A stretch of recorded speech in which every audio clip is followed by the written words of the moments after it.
Confira o relato de pessoas que tiveram esta experiência extraordinária e a contam detalhadamente. A tradição litúrgica expôs, desde o início dos tempos, a existência de uma condição na qual as almas permanecem depois da morte e se purificam para poder alcançar em algum momento a glória plena. É o chamado purgatório, palavra que vem do latim purgare, e é narrada no Catecismo da Igreja Católica como um estado intermediário no qual estão os que morrem na graça e na amizade de Deus, mas imperfeitamente purificados. 1030. Esta purificação que aperfeiçoa a cura e libertação é uma realidade escatológica, verdade de fé, que foi proclamada desde os primeiros tempos do cristianismo, afirmada por santos, papas e pelo testemunho da própria Nossa Senhora em algumas das suas aparições. Para aprofundar no tema, o que é o purgatório? 1. Fogo de amor. Bento XVI abordou este dogma de fé durante uma catequese de janeiro de 2011, na qual explicou que o purgatório não é tanto um espaço mas um fogo interior, que purifica a pessoa e a prepara para contemplar Deus. Naquela ocasião, Bento XVI recordou as palavras de Santa Catarina de Gênova, que conta, em sua obra Tratado do Purgatório, uma revelação particular.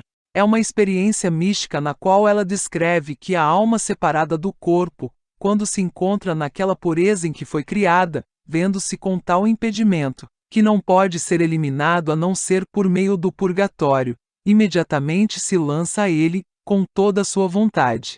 Com extraordinária precisão, esta mulher italiana do século XVI afirma: não acho que seja possível encontrar um contentamento comparável à de uma alma no purgatório, a não ser a dos santos no paraíso. Este contentamento cresce cada dia pela influência de Deus nessas almas, e mais ainda na medida em que vão se consumindo os impedimentos que se opõem a esta influência. Doutrina de fé. A certeza do purgatório nasce na Bíblia e posteriormente os doutores da Igreja, Agostinho, Gregório Magno e São Crisóstomo, formularam uma extensa e enriquecedora doutrina da fé.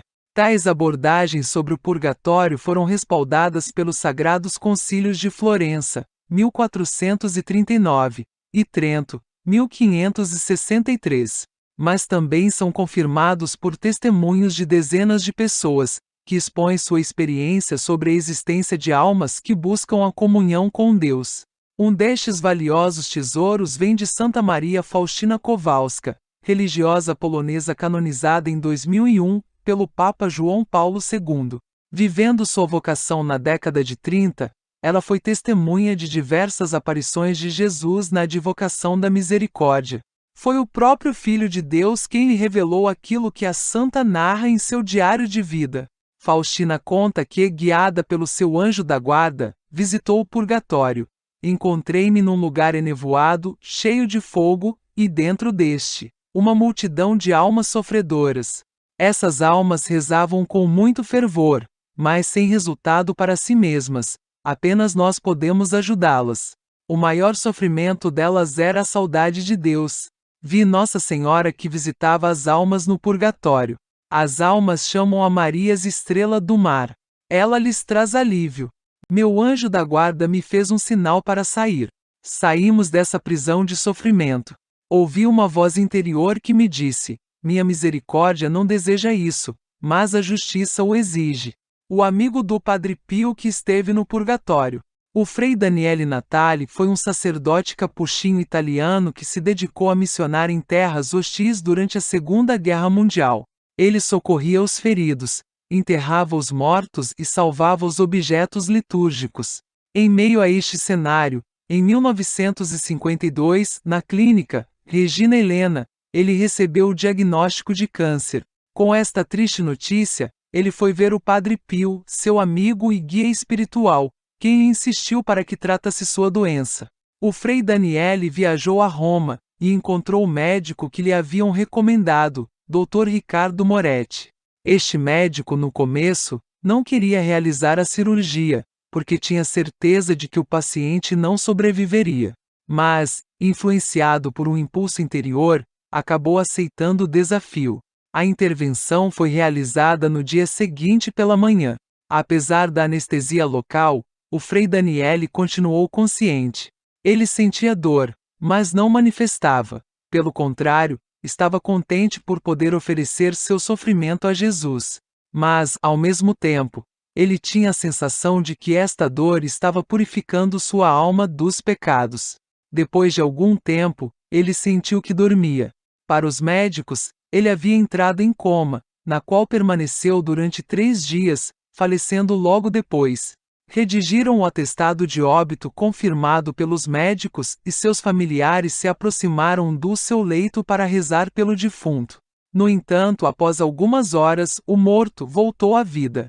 3 horas de purgatório. O que será que aconteceu com o Frei Daniele durante aquelas horas? Onde esteve sua alma? O frade relatou sua experiência no livro França. Daniele reconta. Deste escrito compartilhamos os seguintes trechos. Eu estava em pé diante do trono de Deus. Pude vê-lo, mas não como um juiz severo, e sim como um pai carinhoso e cheio de amor. Então, percebi que o Senhor havia feito tudo por amor a mim, que havia cuidado de mim do primeiro ao último instante da minha vida, amando-me como se eu fosse a única criatura existente sobre esta terra. Percebi também, no entanto, que eu não só não havia correspondido a este imenso amor divino, senão que havia descuidado dele. Fui condenado a 2-3 horas de purgatório. Mas como? Perguntei-me. Somente 2-3 horas? Depois vou permanecer para sempre junto a Deus, eterno amor? Dei um pulo de alegria e me senti como um filho predileto. Eram dores terríveis que não sei de onde vinham, mas se sentiam intensamente. Os sentidos que mais haviam ofendido Deus neste mundo, os olhos, a língua, sentiam maior dor, e era algo incrível. Porque no purgatório a pessoa sente como se tivesse o corpo e reconhece os outros como ocorre no mundo. Oração. Enquanto isso, não haviam passado mais que uns poucos minutos dessas penas, e já me pareciam uma eternidade. Então pensei em pedir a um irmão do meu convento que rezasse por mim, porque eu estava no purgatório. Esse irmão ficou impressionado, porque sentia a minha voz, mas não me via. Ele perguntava: onde você está? Por que não consigo vê-lo? Só então percebi estar sem corpo. Me contentei com insistir-lhe que rezasse muito por mim e fui embora. Mas como? Dizia eu a mim mesmo. Não seriam só 2 ou 3 horas de purgatório? Mas já se passaram 300 anos. Pelo menos esta era a minha impressão. De repente a bem-aventurada Virgem Maria apareceu para mim, e lhe supliquei, implorei, dizendo-lhe: ó Santíssima Virgem Maria, Mãe de Deus, obtém para mim do Senhor a graça de retornar à terra para viver, e agir somente por amor a Deus. Percebi também a presença do Padre Pio e lhe supliquei, pelas suas dores atrozes, pelas suas benditas chagas, Padre Pio meu, reze por mim a Deus, para que me liberte destas chamas e me conceda continuar o purgatório sobre a terra.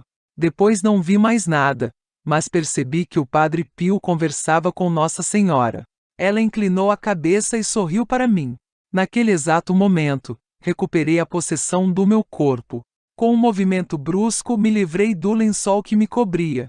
Os que estavam velando e rezando, assustadíssimos, correram para fora do quarto, para buscar os enfermeiros e médicos. Em poucos minutos, o hospital virou uma bagunça. Todos pensavam que eu era um fantasma. Agora eu acredito. No dia seguinte pela manhã, o Frei Daniele se levantou sozinho da cama e se sentou em uma poltrona. Eram 7 horas. Os médicos geralmente visitavam os pacientes às 9. Mas neste dia, o Dr. Ricardo Moretti, o mesmo que havia redigido o atestado médico de óbito do Frei Daniele, havia chegado mais cedo ao hospital. Ele parou na frente do frade, e com lágrimas nos olhos, disse-lhe: sim, agora eu acredito em Deus e na Igreja, acredito no Padre Pio. O Frei Daniele teve a oportunidade de compartilhar sua dor com Cristo durante mais de 40 anos após estes acontecimentos.